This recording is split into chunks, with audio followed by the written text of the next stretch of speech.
Anaheim neighborhoods have become parking battlegrounds.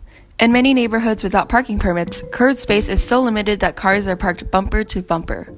This problem branches out into various other issues, including being late to work to school, paying too much for individual parking permits, or having to walk multiple blocks home due to parking so far away.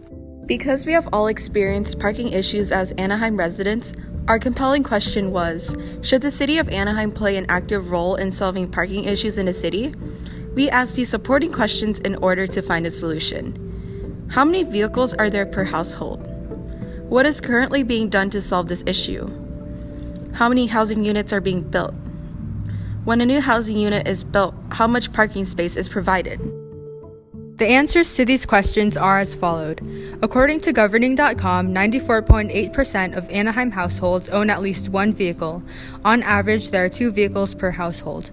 According to Andy's map, there are 217 housing units currently under review, approved, or being built. According to City Chief Communications Officer Mike Lister, it is not required to build new parking spaces when a new household is built. We will be discussing current solutions later on. Besides numerical data, we researched articles focused on the parking problem.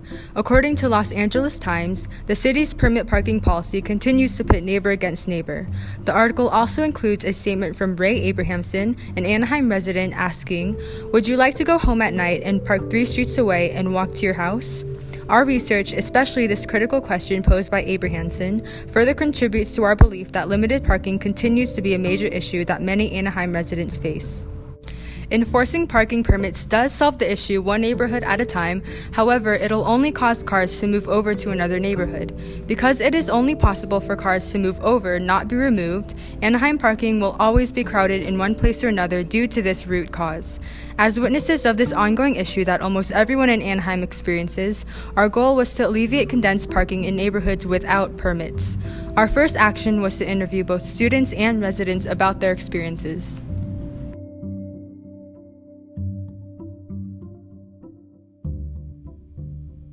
It's extremely difficult because everyone has more than 2 cars, so like they save parking.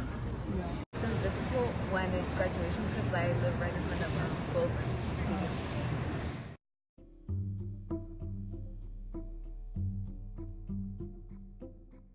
A lot of people usually do it because the neighborhood that I live in, I think one person like works in cars, so then you just see like random cars parked everywhere. So then it could be difficult once in a while to find parking. Sometimes, like on the weekends, it gets crowded, and then you can't find parking even if you have a permit. There's a lot of people who have permits, so it gets crowded, and then you end up not finding parking. Well, since there's apartments next to like that neighborhood, a lot of them just park on our streets.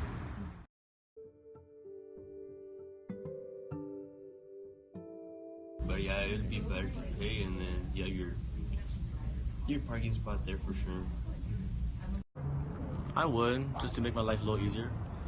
I actually would, as long as it's not like that expensive. The residents about to be shown are from Juneau Avenue. As stated by LA Times, in Anaheim's Juneau Avenue neighborhood, 1 mile west of Disneyland, nearly all nearby single-family home streets have converted to a permit-only parking, squeezing apartment dwellers into an ever-shrinking space. We wanted to have one-to-one interactions with these residents to better understand their struggles.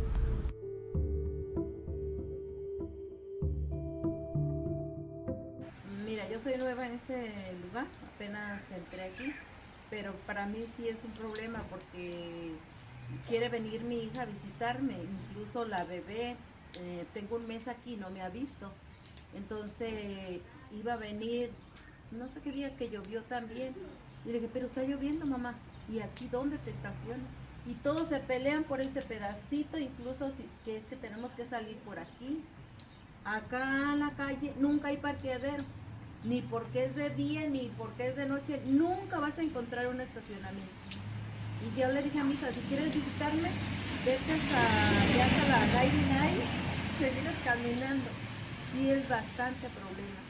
Los de aquel edificio deben de tener su propio parqueadero, incluso se vienen a parquear acá de este lado.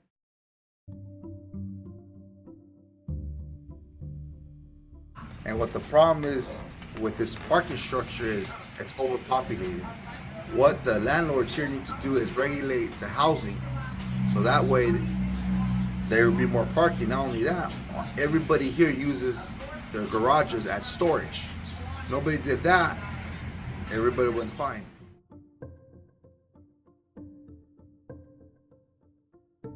No, porque como los personas que viven allá no tienen estacionamiento tampoco y a ellos no les darían. Entonces, a lo mejor a nosotros sí, pero las otras personas también necesitan.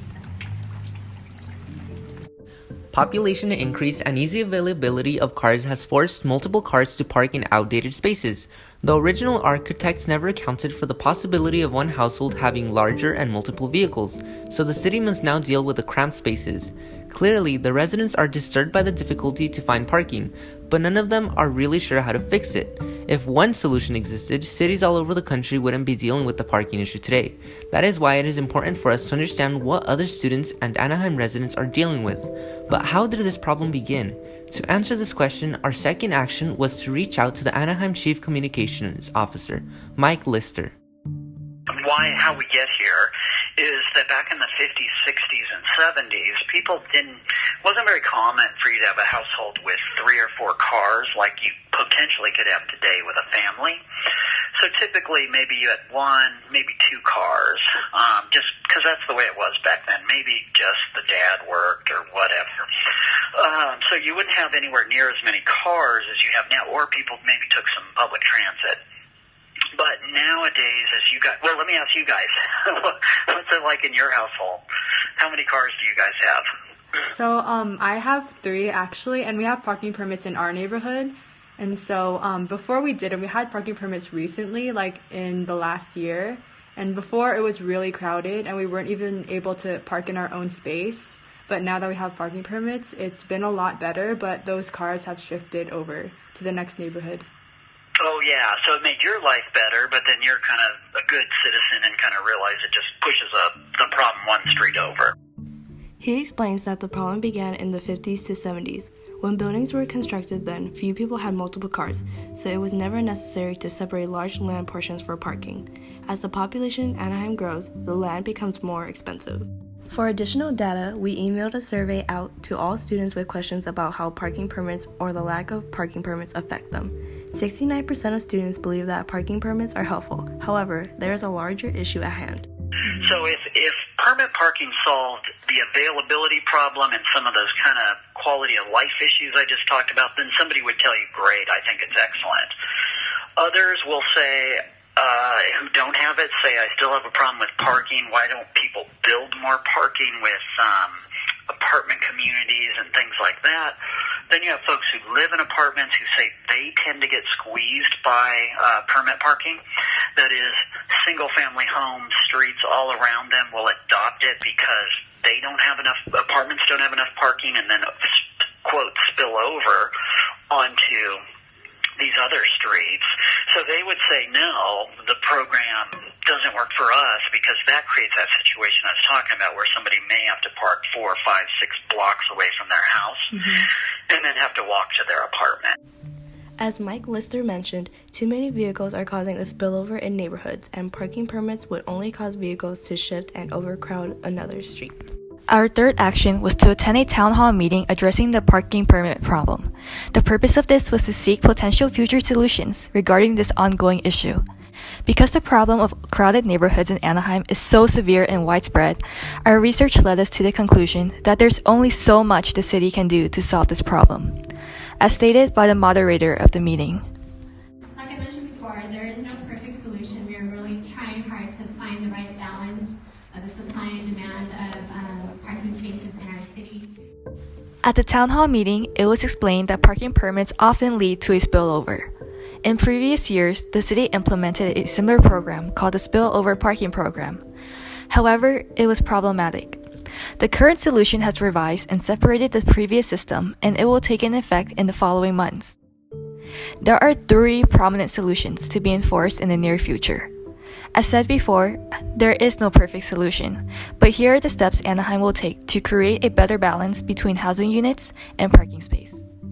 First, Anaheim will streamline the current parking permit program with new, larger permit parking districts, have a quicker permit application process, and issue permits based on the number of bedrooms. This will all be enforced more with code enforcement and the Anaheim Police Department. Second, Anaheim will prohibit extended parking of autos for sale on major streets. This way, residents will be prioritized rather than cars on sale. Finally, Anaheim will prohibit oversized vehicle parking on city streets as part of the proposed updated parking permit program. Because it is unfair for oversized vehicles to take over other residents' space, more regulation will allow more residents to park.